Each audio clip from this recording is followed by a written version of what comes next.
राधे राधे। आज मैं आपको बताऊंगी श्री विद्या साधना या परम ध्यान का परम रहस्य। ध्यान का परम रहस्य शून्य होना या शिव होना। श्री विद्या और ललिता सहस्त्र नाम की साधना करने वाले साधक अक्सर एक ही उलझन में फंसे रहते हैं। वे कहते हैं कि मैं घंटों चक्रों पे ध्यान करता हूँ, मूल मंत्र का जाप करता हूँ, पर मन शांत क्यों नहीं होता है। विचारों को जबरदस्ती कैसे रोकूं। तंत्र शास्त्र और श्री विद्या का परम विज्ञान कहता है कि मस्तिष्क का काम है विचारों को पैदा करना। जैसे बहती नदी को हाथों से नहीं रोका जा सकता, वैसे ही मन को भी जबरदस्ती नहीं रोका जा सकता। वास्तव में ध्यान का असली अर्थ है किसी कठिन हट को रोकना नहीं, बल्कि इसके नाम में ही इसका रहस्य छुपा हुआ है। जैसे ध्यान मतलब ध्यान देना, यानी पूर्ण सजगता।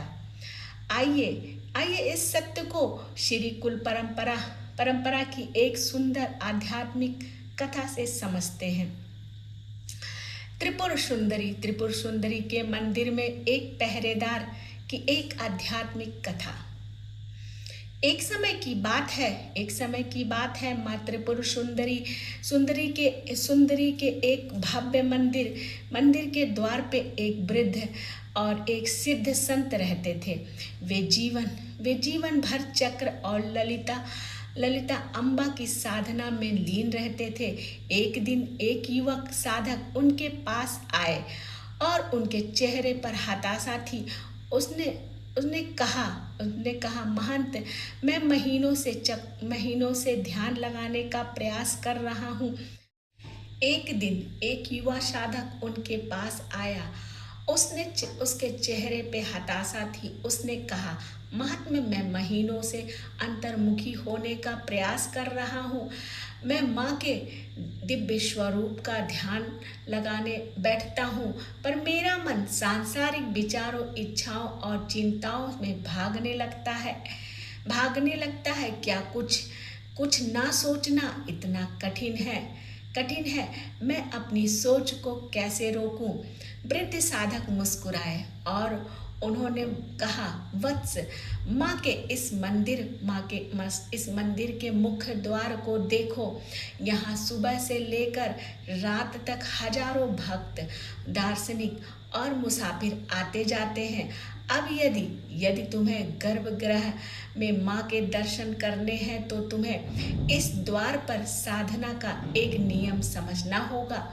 संत ने उसे मुख्य द्वार पर बैठाया और कहा कि विचारों को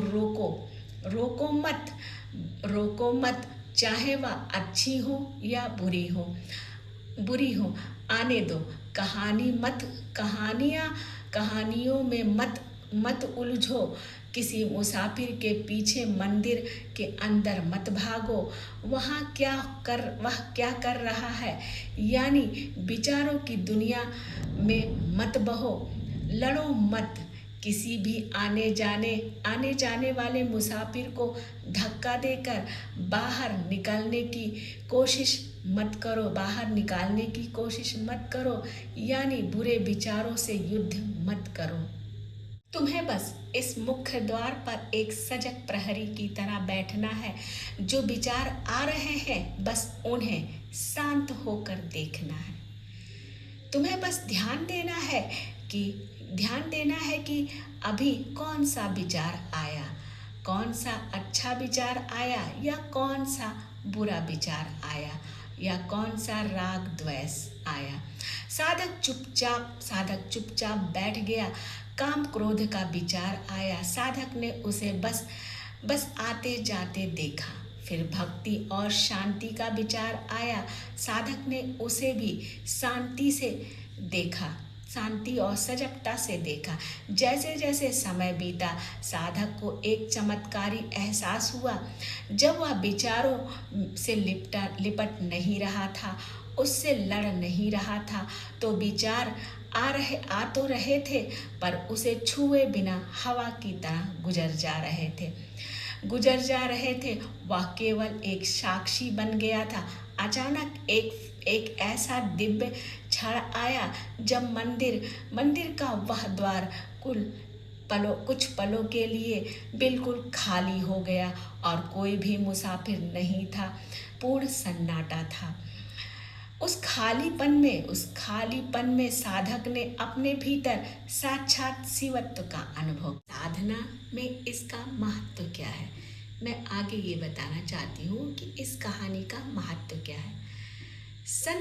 संत सिद्ध ने साधक के सिर पर हाथ रखकर कहा, आशीर्वाद दिया और कहा कि वत्स, यही केवल ध्यान है और यही श्री विद्या का सार है। माँ ललिता त्रिपुर सुंदरी साक्षात विमर्श शक्ति है और सजगता है, और शिव जो है वो प्रकाश है और मौन है। जब तुम विचारों के प्रति इस कदर सजग हो जाते हो कि उनका आना जाना तुम्हें प्रभावित ना करे, तब तुम बिल्कुल चित्त से मुक्त होकर चैतन्य हो जाते हो।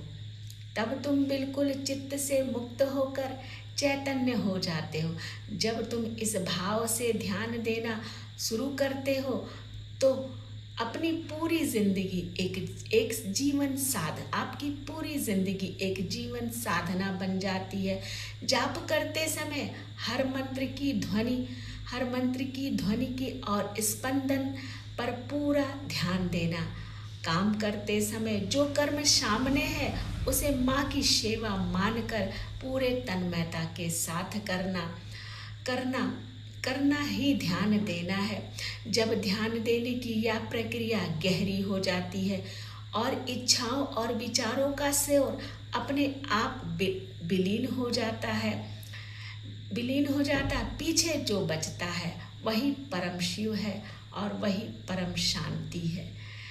अगली बार जब आप साधना में बैठे तो विचारों के प्रभाव से प्रभावित ना हो, बस माँ की चेतना के मुख्य द्वार पर बैठकर उन पर ध्यान दें।